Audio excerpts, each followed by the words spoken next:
major news breaking yesterday evening, as we suggested might well be the case based on our read of the situation. Israel attacks Iran and goes once and for all for a knockout blow when it comes to Iran's ability to get nuclear weapons.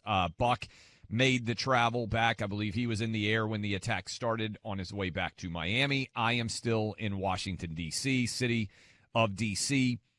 Really much of a mess right now for many reasons, as it always is, but in particular, huge parade tomorrow for the 250th anniversary of the Army, and all of that underway, streets being shut down. The timing on this, very interesting. But, Buck, speaking of interesting, I was able to get in, had the passport. They let me in to the White House yesterday. You and I had the opportunity look, any day you get to go meet with the president in the Oval Office and have a chat is a pretty big day.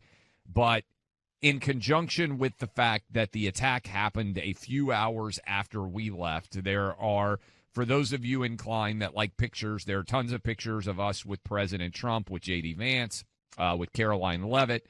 All of that is up on social media. You guys can track it out. We had a great conversation with President Trump. He wanted to let all of you know how much he appreciates you.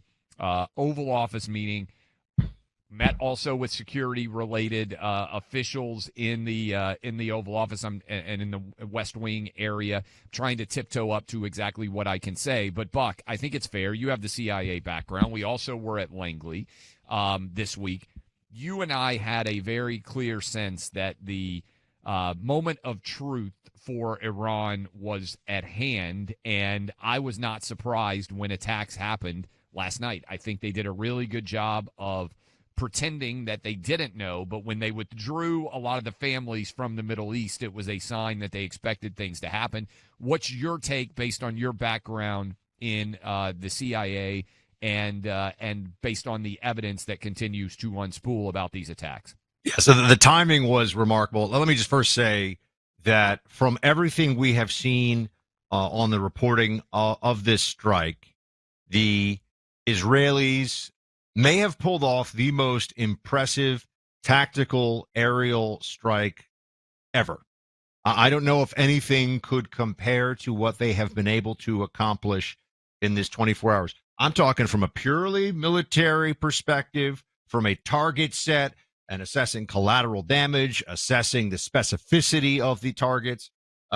This is really unprecedented. And now the Israelis have world-class military hardware, in part because of the United States, in large part, I think, because of the collaborations that we have with them. But what they've pulled off here, Clay, is nothing short of remarkable. However one feels about the strike, I'm merely looking at this right now from the practitioner and tactical perspective.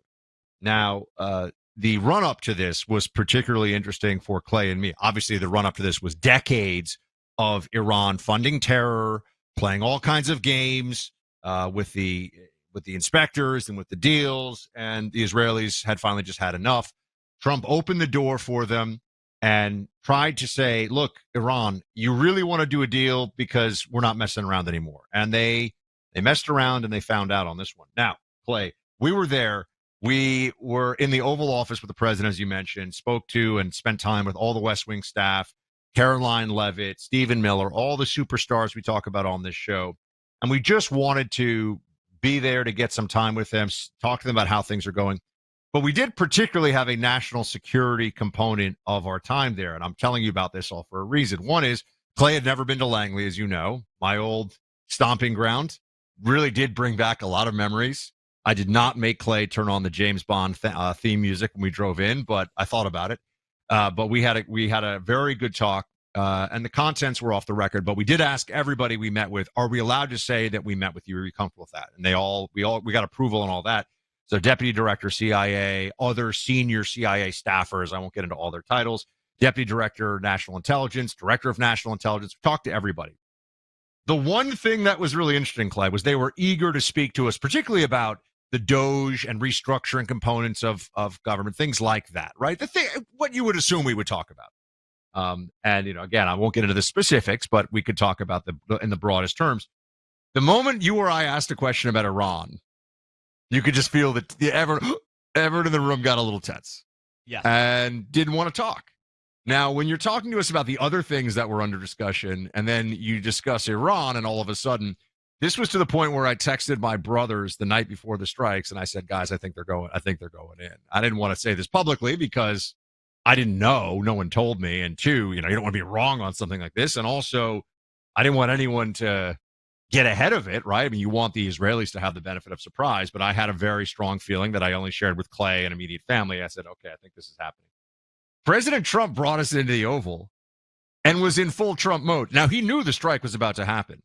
And Susie Wiles, who is the White House chief of staff, we wanted to go by and just say, thank you, Susie, doing an amazing job. And, this White House, and all heartfelt, by the way. What we say to you on this show, on the air, which is our public record, right, is what we wanted to say to them in person about how this is going. I don't have criticisms of this administration so far. Maybe some suggestions, but no criticisms. Susie Wiles was, we found out from just somebody passing by, in the Situation Room. And Clay and I were sitting there going, the Situation Room. That's an interesting place for the White House Chief of Staff to be right in this moment. And then we had talked to our friends on the Secretary of Defense's staff and the Secretary of State's staffs about meeting up. And we kept having meetings moved around. Anyway, long story short, we've known for the last 24 hours or so that this was coming. And it was interesting to be by the decision makers here. Now, it wasn't an American strike, of course, but they all knew that this was going to happen. And Trump's poker face, I would not want to sit across the table from him in a poker game, Clay. I think it was masterfully played. And we're going to go to Israel and talk to a variety of different people. Josh Hammer up next. So we're going to break here in a couple of minutes, just so you know. Scott Jennings is going to join us, CNN's chief pugnacious pundit when it comes to defending sanity on that network, is actually in Israel as well. Yael Eckstein, who obviously many of you know from the IFCJ, her flight was turned back en route to Israel. She is still in the United States. And we're going to talk with Ben Shapiro of the Daily Wire. So a lot of different people we're going to talk about. We got a lot of guests reacting to what is a monumental day. I thought Trump, Marco Rubio, Pete Hegseth, J.D. Vance, Susie Wiles, everybody that was involved here played it masterfully. In particular, the Trump press conference that he had right before we went in for our meeting, Buck. I mean, we're hanging out with him in the middle of the afternoon as the final preparations for the attack are going. But he said publicly that we were still effectively negotiating with Iran when he knew that Israel's attack was coming. In the side of Israel, they actually leaked that Netanyahu was going to be having to attend one of his children's weddings to make the Iranians think nothing was ominous or about to happen. And it was a little bit like Michael Corleone at the christening, and then all the bosses got whacked. Settling all accounts, settling all family business. It was a bit of that. And to your point, I mean, Trump continued. He had his meeting with us. He had the Senate and House leadership coming to the event. I just think they knew exactly what was coming, but they did not leak any of it. They kept it extremely close to the vest. And as a result, I think this was 100% the right call. Now, I was over in Israel in December, and in some of my meetings with top Israeli officials, they said now is the time to make the move. Now, they said it a little bit, I think. We had the Speaker of the House, Speaker of the Knesset over there on this program, letting it be known. I think that basically he thought the time to attack Iran was now. And they waited. Trump tried to get Iran to agree to peace. And this seems to have been an incredibly strategic, successful decapitation-style attack